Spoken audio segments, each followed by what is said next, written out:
We already know that the RFC standard describes a TCP session establishment as a process that requires sending 4 packets.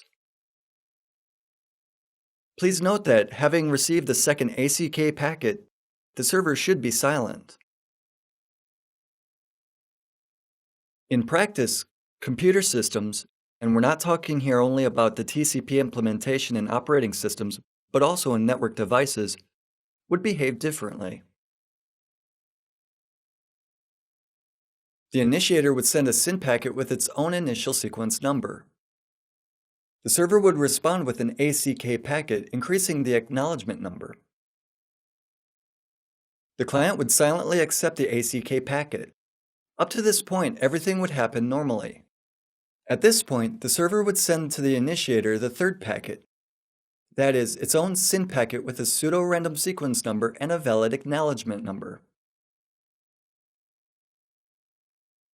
Instead of sending the ACK packet to end the whole process, as is described in the RFC standard, the client would now send a SYN ACK packet. The sequence number would get sent once again, and the acknowledgement number would be increased by 1. The server would respond to a SYN ACK packet in accordance with the standard by sending an ACK packet. But the TCP session would already have been established. The problem was, however, that from this moment the direction of the session would be reversed. So it would look as if the server had connected to the client and not the other way around. The direction of the TCP session would change. Please remember that modern firewalls, and as we'll see in a while, intrusion detection systems too, are stateful in that they take into account session direction.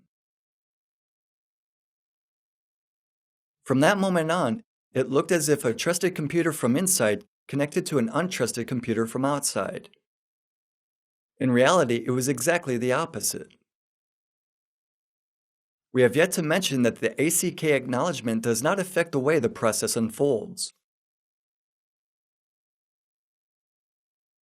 You can establish a TCP session by sending packets in the following sequence: SYN, SYN, SYN ACK, and ACK.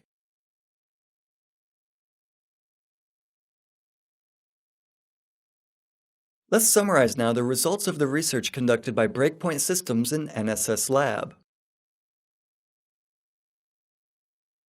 It turns out that only 1 intrusion detection system out of every 3 tested by the company detected attacks carried out by the means of reverse TCP session.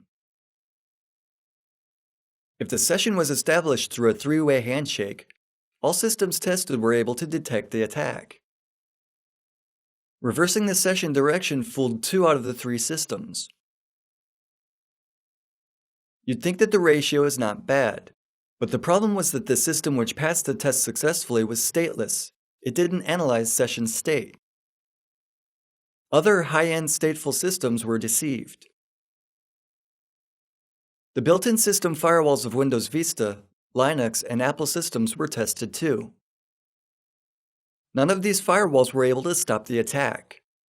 All of them detected and blocked the hostile activity in a regular session.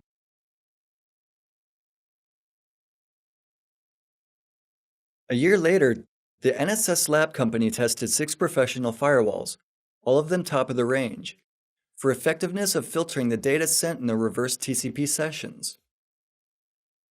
At that time, this problem was already known for more than a year. 5 of the 6 firewalls, theoretically the best ones available, did not block the attack by means of the reverse TCP session, although they managed to block it when it happened during a regular session. Statements summarizing the tests were quite pessimistic. They said that the producers of this type of hardware and software, perhaps unwittingly, misled their clients. The products were tested for known threats, which was a comfortable situation. If you produce software designed to detect threats and you would test the software using only known threats, it would probably seem that your software was effective.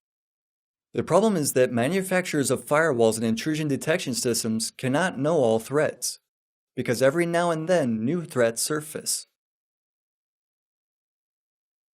And only recently someone has read the section 3.3 of the RFC document. This shows very strongly that computer system administrators should analyze the data that passes through their systems on their own. But it does not mean that they need to, on their own, reassemble and review data previously divided into many pieces and packets. Such a solution would be inefficient. You just have to use a program such as WireShark. We'll examine this program in the remaining part of this lecture from both a theoretical and practical perspective.